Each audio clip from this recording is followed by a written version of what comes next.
Em dic Gerard Ninot, em considero una persona creativa, responsable i perseverant en la meva feina. Hola, em dic Núria Prat i soc una persona molt treballadora, constant i molt amigable amb tothom, faig amb tothom.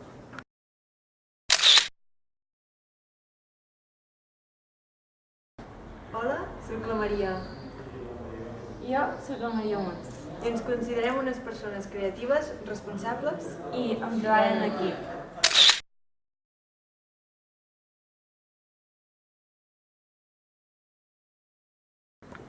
Hola, soc la Sandra Palazón i em considero una persona inquieta, constant i responsable.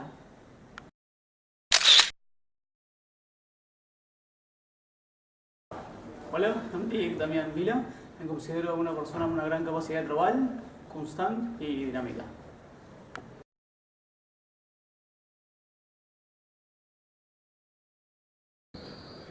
A mi aquesta experiència, el que seria la Seu d'Urgell, amb el que seria el treball de joves emprenedors, m'ha portat una situació en la que m'han desplaçat de la meva zona de confort i hem treballat les meves tècniques de comunicació dintre del que seria en un entorn una mica més agressiu i d'aquesta manera poder veure les meves habilitats reals davant d'un públic que m'està avaluant constantment i d'aquesta manera treballar les meves habilitats socials i comunicatives.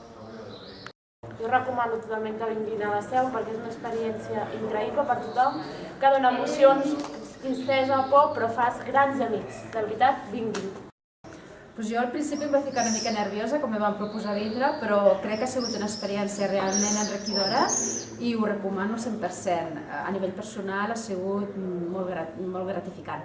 Ho recomano.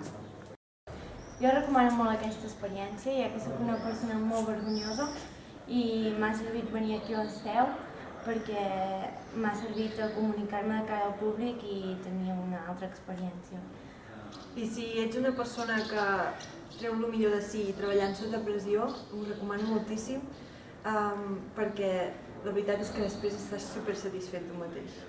Bueno, aquesta experiència a la Seu d'Urgell jo crec que ha sigut molt important per nosaltres.